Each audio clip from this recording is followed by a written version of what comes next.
Hi YouTube, welcome to another edition of HorrorHands, and for this video I'm going to be talking about The Exorcist III. So this is a film that I've wanted to see for many years. The first Exorcist I consider to be one of the greatest movies ever made. The second one was a complete flop. But the third one I've heard lots and lots of good reviews about. I've heard that this is where it's at. This is the Exorcist sequel that you need to see. So when I heard that Arrow were releasing it, I was really excited to finally get around to checking it out. So I watched it the other night. I watched the director's cut, known as Legion, because I've heard that that's the best version to watch. That's the one that explains more, and it's kind of the one that William Peter Blatty, that's the vision that he had more than the studio version. So I watched the director's cut. And I have to say, unfortunately, it was a bit of a disappointment. I really didn't like this movie all that much. There were a few things about it which I'll talk a little bit about that just didn't work for me. So there were kind of three things really that really sort of put me off this film. The first one was just that it was so complicated and convoluted. I really found it hard to follow what was going on. I watched it with a friend of mine, and we both looked at each other quite a few times, asking each other what was happening, because it was so hard to follow. It kind of brings me to the second thing that didn't work for me. Was it felt like there were sort of two or three separate stories going on in the film, none of which kind of flowed together. You could have done sort of separate movies from what was going on in this film.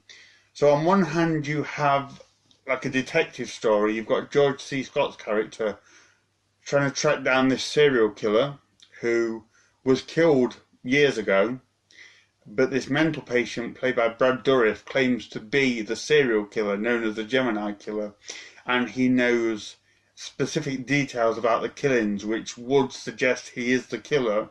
It's a very interesting concept. I actually really like that concept, and I would have liked to have seen that explored a bit more. But then at the same time, you have links back to the original Exorcist, where the same mental patient claims that he is Father Karras. And when Father Karras died, the demon or something transferred souls into this mental patient, so he's now Father Karras. I think I've understood that right, but like I say, it's very complicated. So you kind of have both of these things going on, and as I say, they just don't work together. I would have liked to have seen maybe two separate films that follow separate paths, because, like I say, it is interesting concepts. They just don't flow. And the movie's a little bit all over the place, and at times it seems to take a clear direction, but then in the next scene, it just kind of completely goes off, and it almost becomes a bit like a dreamlike sequence, and there's just some bizarre things going on. So very complicated and too much going on for me. The third thing as well is the additional scenes that make up the director's cut are really poor quality. They're like beyond VHS quality, and it's hard to see or hear anything that's going on. It sounds terrible, but I don't think I'd even have bothered to put those scenes in. They're such poor quality. And Arrow Video do give a disclaimer at the beginning of the movie to say that they got these scenes from the vault somewhere and couldn't do anything with them. But as I say, they're so poor quality, it just takes away from the viewing experience and the enjoyment of the film. There were a few things about this film that I liked, most notably the performances.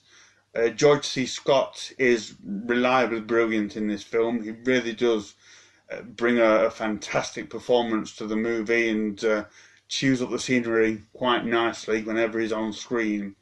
Brad Dourif as well is fantastic as the serial killer and the guy who claims to have links to Father Karras.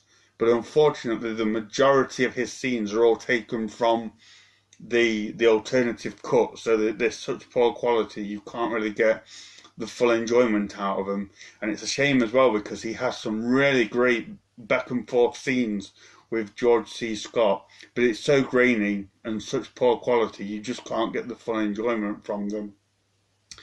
There's a few really good sort of creepy scenes in this film, and a few good jump scenes that are done really well. But yes, for me it was far too convoluted and disjointed. In terms of the Arrow release, it's a really nice release from Arrow. In terms of collectability, it's worth getting for the slipcase and the booklet that you get.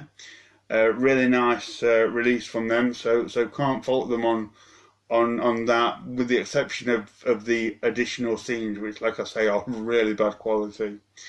But yeah, unfortunately, just didn't do it for me. It happens sometimes. But I am aware that for a lot of people, this is a really, really good film. So if you've seen it, let me know what you think. Have I completely missed the point of this one, or did you think the same?